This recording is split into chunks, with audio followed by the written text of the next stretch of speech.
I'll sing to you of Mrs. Chen, who taught the younger grades.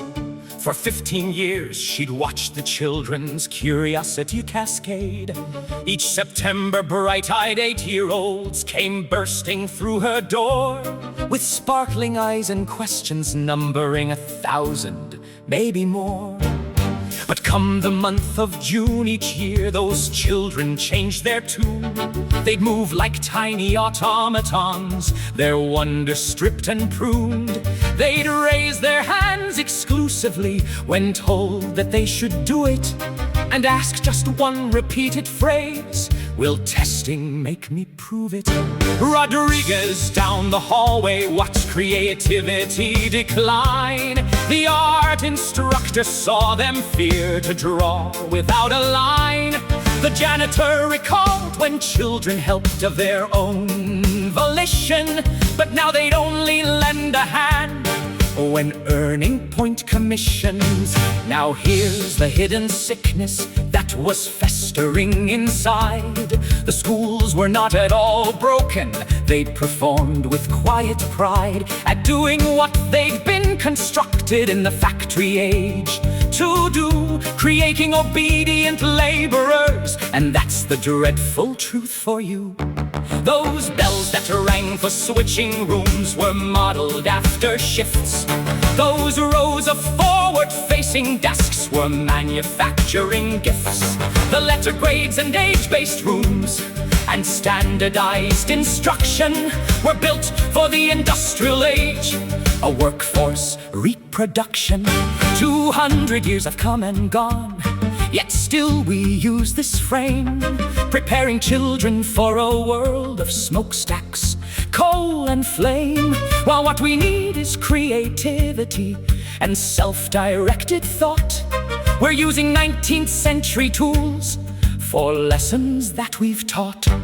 Professor Gray at Boston College tracked a dreadful cost of rising rates of deep despair among the young and lost, connected to coercive schools that stripped away free play. We're not just boring children, we are chasing health away. For billions of years upon this earth, life taught a simple song.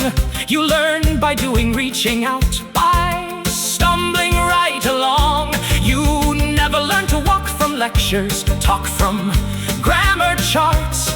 You learned by trying, failing, growing. That's where learning starts. Yet schools pour facts like liquid into cups without a brain, as if a child's an empty jar just waiting for the rain. Indigenous peoples knew the truth, the sacred hoop of old, where children learned through living and their unique gifts would unfold. But breaker minds decided they could dominate and shape. They built controlling systems from which children can't escape. The hidden curriculum of power shaped the urban school, where following without a question was the only rule. Now Sarah earned her perfect marks, straight A's across the page. She never spoke without permission, model for the age. But Chen could see the hollow core, no questions from the heart, no experimentation left, no curiosity, no art. Chen scrapped the lesson plan one day and told them, you are free. 1 week to build a project about anything you please. The classroom buzzed with energy, but Sarah sat like ice, her knuckles white around her pencil, frozen in a vice. With tears she whispered at the desk, what am I meant to do? Chen answered, anything you'd love to learn and follow through. And Sarah's face just crumbled as she asked through falling tears, but what's the right answer? And it crystallized Chen's fears. We haven't taught them knowledge, we have taught them not to care. We've trained them into helplessness and quiet, deep despair. But Mender schools are rising now to heal this ancient wrong. At Sudbury Valley, children choose their path and grow up strong. In Finland, Formal learning waits till children turn to 7. With play and long recesses, academic scores reach heaven. Red Joe Amelia sees each child as capable and bright, and Siegel's neuroscience shows that agency builds minds right. When children are controlled, the stress hormones impair their brain. Creative centers powered down, learned helplessness will reign. But agency builds neural paths, resilience and drive. It keeps their natural wonder and their mental health alive. Chen didn't wait for system change, she acted on her own. With morning circles, genius hours, and garden seeds she'd sown. Portfolios replaced the tests, and mixed age groups would blend. Within just months the room transformed, the children learned to mend. The teachers noticed, parents cheered, the principal came round. 5 years on, amend a school is what they built in France. Ask your child what they choose to learn, not what they had to say.